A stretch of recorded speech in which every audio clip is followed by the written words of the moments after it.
Okay, dear students, in this module 3, we are going to discuss about the refrigerants, properties of refrigerants, and some commonly used refrigerants. So, in the previous videos, we have seen about what is the refrigeration and air condition, what is the refrigeration properties, some important terms we have seen, refrigeration, refrigerant, ton of refrigerants, everything. So, refrigeration as a process. First of all, we should know, we should recall the what is the refrigeration. Refrigeration is a process of removal of heat from a substance continuously and maintaining that below to the ambient temperature, below to the atmospheric or surrounding temperature. Okay, for removing of heat from one substance we need a medium. We call the medium is called the refrigerant. Okay, so the refrigerant, what it will do, it will continuously extract the heat from the space and then keeping cool. So this is what the purpose of refrigerant. So we call it as some important refrigerant which is used in this refrigeration process like ammonia, freon, methyl chloride, carbon dioxide. These are all some commonly used refrigerants, and these are finally it will use for removal of the heat from the substance, and it will use for it is going to continue the same thing until the space is to be maintained for the certain temperature, right? So we should know about some properties of the refrigerant. What type of, so we can say here carbon dioxide and ammonia, freon and all. So properties of a good refrigerant. So how it should be? A refrigerant should be in the sense what are the things it should have. Okay. So here we can see one by one. One is high latent heat of vaporization. So the first point says latent heat of vaporization. That means what? So normally latent heat and sensible heat, two things are there. One is sensible heat is the heat which is taken for the increasing of temperature from 0 degree of water to 100 degree of water. So 1 by 1 degree, even 1 degree increases also, that is the amount of heat energy what we have spent. We call it as sensible heat. And the latent heat is the heat is used for the conversion of the phase change. So steam to 0 degree of water to vapor. Okay, so that we call it as vaporization. See here, the latent rate of vaporization should be more because the refrigeration, okay, result in more heat absorption for the given mass of fluoride, because the heat should be taken immediately from the freezer. So the refrigerant should have a high latent heat of vaporization and high latent heat of what is it, low specific volume of vapor. Low specific volume of vapor, that means vapor should have a specific volume. What first we should know what is the specific volume. Volume is mass. What we can say, density. Already we know mass by volume is a density, and volume by mass. Okay, we call it as specific volume. That is how much amount of volume that can be occupied per unit mass. Suppose if I take 1 kg of this refrigerant, that how much area it will be occupied.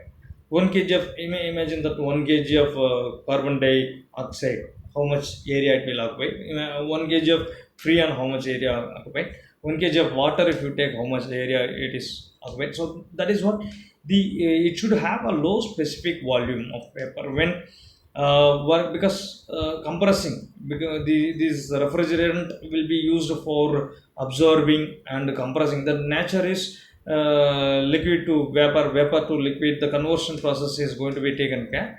That time it should not space much, it should not require more space. Okay, so volume should be less. For the specific volume of vapor should be less, and specific heat, low specific heat in liquid and high specific heat for vapor. When the changes takes place, the refrigerant may be in terms of liquid, and again when it absorbs the heat it becomes vapor. After that it gets cooled, again it will come as a liquid.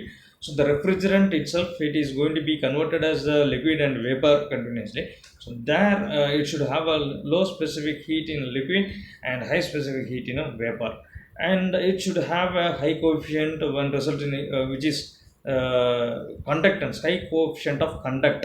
So performance of conductions, we can say heat transfer should be taken place very immediately. So to improve the heat transfer, it should have a performance. A quotient of conduction should be more, and freezing point should be low. So if you see the freezing point of evaporator, it should be low, because refrigerant should not get freezed immediately. If it get freezed, it cannot move in the pipeline.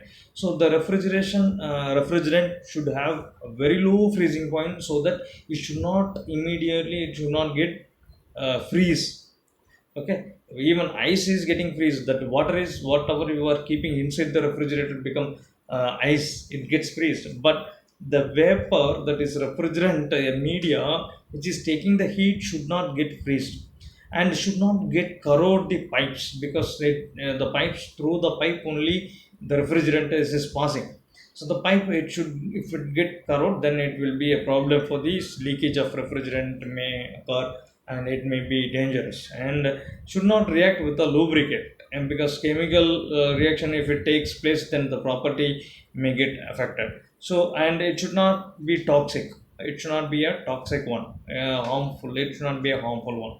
So these are all the main important properties for a refrigerant. Okay, and then we can say the properties in terms of cumulatively, we can say as a thermodynamic property, physical property, chemical property, and other properties like that.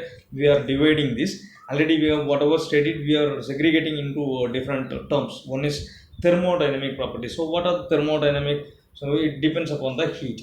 So refrigeration should have low boiling point. Yes, if it has a low boiling point, then it will be easily gets boiled.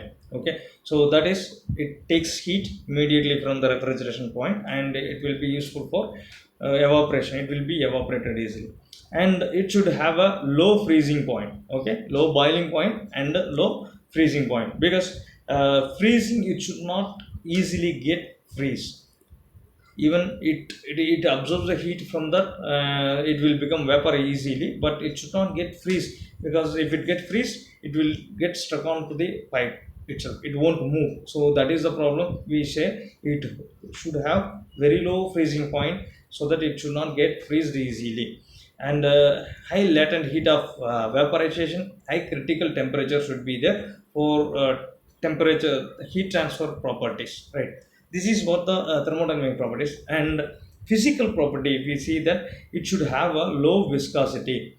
Viscosity, if it is high viscous, the movement will be very slow. Normally viscous oil, if you take a viscous oil and if you make it into use in the pipe, so the movement of liquid, velocity of the liquid and flowing will be very difficult, because of the it have a surface contact with the pipe, and the viscous more, it is very difficult. So the refrigerant should have less viscosity and low specific heat, and it should have a low specific volume. Earlier we have discussed, the volume should be very low, so that in the space occupied will be very less. And conductivity property, it should have a high conductivity, thermal conductivity, so that it can vaporize, it can transfer the heat easily.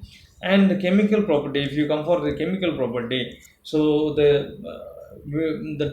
it should not be a toxic one. Okay, and it should not be a flammable one. It should not corrode the pipe, and it should have a chemical stability. It should not change its property due to some joining with the lubrication and all. So this is a chemical property. Important chemical properties are, it should not toxic, and it should not be a flammable one. It should not corrode the system, corrode the pipelines, and it should not have it should have a chemical stability. It should not change for anything. And other important properties, that whatever the refrigerant, it should be easily available. So availability should be more, and it should be of a lesser cost, and handling should be very easy. These are all the important properties of the refrigerant. Okay, so in this next commonly used refrigerant, there are some refrigerants commonly used here. Already we have discussed about freon and other carbon dioxide and all. Here some important thing is methane, ethane. The hydrogen atoms normally, in terms of methane and ethane, the halogenated hydrocarbons, okay, it deplete the ozone layer. So that what chlorofluorocarbons, normally we say which already we have studied about in greenhouse effect, that is global warming and the ozone layer depletion. These are all the things where very important thing is the chlorofluorocarbons are very it makes damages because of their atmospheric life. Once it caused the what is it ozone layer depletion. This is the very dangerous thing. And so here we can see another types of refrigerations also we are going to use here. So just like halogenated hydrocarbons, hydro normally chlorofluorocarbons we have used. So halogenated chlorofluorocarbon, these are all the another kind of carbons we are going to use, so that will have minimum greenhouse effect. So this hydrochloro this chlorofluorocarbons will have a lesser greenhouse effect. So most significant the refrigeration we can say is R134.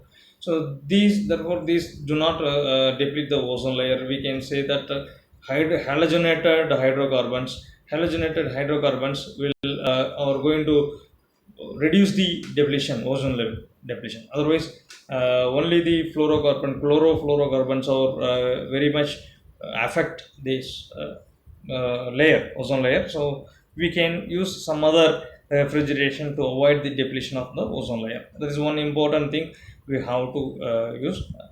These are all the normal refrigerants which is used: halocarbon compounds and cyclic organic compounds. We can see we numbering it. Normally we can use the CCl3F, that is trichloromonofluoromethane. So there is organic, there is a chemical component names or like that. And difluoro CCl2F2, difluoro-dichloromethane.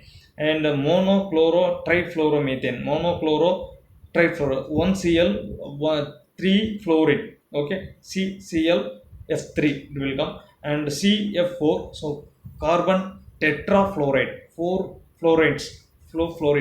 So like this these are all the commonly used refrigerants which is used in the refrigeration process, right? Thank you very much for this. Let me see other refrigeration system, how it is functioning: the vapor compression and the vapor absorption system, refrigeration, window air condition, all the things we are going to see in the further videos. Please watch it.